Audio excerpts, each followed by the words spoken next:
নমস্কার বন্ধুরা, আজকে আমি খুব অল্প সময়ের মধ্যে ছোট ও বড় সকলের পছন্দের একটা রেসিপি নিয়ে চলে এসেছি। তো চলুন দেখে নেওয়া যাক রেসিপিটা আমি কিভাবে তৈরি করি। তো সবার প্রথমে আমি একটা কুকার নিয়ে নেব, তার মধ্যে আমি 2 কাপ মতো জল নিয়ে নেব, দিয়ে ডুমো ডুমো করে কাটা এঁচড়গুলো জলের ভেতরে দিয়ে দেবো। আর এখানে আমি একটা আর অর্ধেকটা আলু নিয়েছি। আর এখানে পরিমাণ মতো নুন, ওই ছোটো চামচের 1 চামচ নুন ও হাফ চামচ হলুদ দিয়ে আর ছোটো চামচের 1 চামচ সর্ষের তেল দিয়ে আমি সেদ্ধ করে নেব। আমার 2টো সিটি পড়লে আমি এটাকে খুলে হাতের সাহায্যে এই উপকরণটি মেখে নেব। তো এখানে আমি এরকম করেই মাখবো। তো আমার মাখা হয়ে যাওয়ার পরে আমি এখানে পেঁয়াজ কুচি, লঙ্কা কুচি, আদা কুচি ও রসুন কুচি নিয়ে নিয়েছি।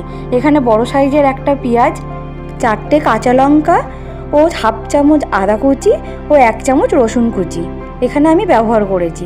আর এখানে আমি পরিমাণ মতো নুন ও পরিমাণ মতো হলুদ, ছোটো চামচের হাফ চামচ জিরের গুঁড়ো, ছোটো চামচের হাফ চামচ গোলমরিচের গুঁড়ো ও ছোটো চামচের হাফ চামচ লঙ্কা গুঁড়ো আর ছোটো চামচের হাফ চামচের থেকে একটু কম গরম মশলা গুঁড়ো আমি এখানে নিয়ে নিয়েছি। তো সমস্ত উপকরণগুলো দেওয়ার পরে আমি এখানে একটা ডিম নিয়ে নেব, ডিমটাকে ফাটিয়ে এটার ভেতরে দিয়ে দেবো।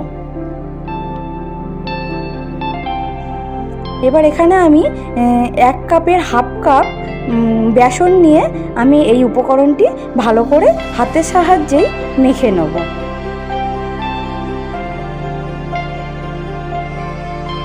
তো বন্ধুরা, এখানে বেশি বেসন আমি ব্যবহার করব না, পরিমাণ মতো বেসনই নেব। আর এখানে আমি একটা কড়া বসিয়ে নিয়েছি গ্যাসের উপরে। কড়াটা গরম হয়ে গেলে আমি এখানে সাদা তেল দিয়ে দেবো। খুব বেশি সাদা তেলে ভাজবো না, আপনারা চাইলে ডুবো তেলেও ভাজতে পারেন। তো আমি একটা একটা করে তেলের ওপরে ছেড়ে দেবো। আমি এরকমভাবে আকার করে নিয়েছি, আপনারা চাইলে লম্বা বা গোলও করে নিতে পারেন। আমার এরকমটা ভালো লাগে বলে আমি এরকমটাই করে নিয়েছি। তো আমি একটা একটা তেলের মধ্যে দিয়ে দেবো। তো বন্ধুরা, এখানে আমি আঁচটাকে মিডিয়াম আঁচে রেখেছি, কেননা এটা খুব বেশি আঁচে করা যাবে না, তাহলে পুড়ে যাওয়ার সম্ভাবনাটা বেশি থাকবে। আমি অল্প আঁচে আস্তে আস্তে করলে জিনিসটা খেতেও ভালো হবে ও মচমচেও হবে। তো আমার এই দিকটা হয়ে গেলে আমি অপর দিকটা উল্টে নিয়েছি। উল্টানোর পরেও আমি দেখছি এদিকটা একটু সাদা আছে বলে আমি আরও ভালো করে লালচে লালচে করে ভেজে নিচ্ছি। তো এরকম করে ভাজলে জিনিসটা খেতেও ভালো লাগবে। তো আমার একদিকটা ভাজা হয়ে গেলে অন্য দিকটাও ভাজার পরে এবার আমি একটা একটা করে তুলে নেব। বন্ধুরা, এখানে আমার পকোড়াটা তৈরি। তো আমি এবার একটা পাত্রে তুলে নেব।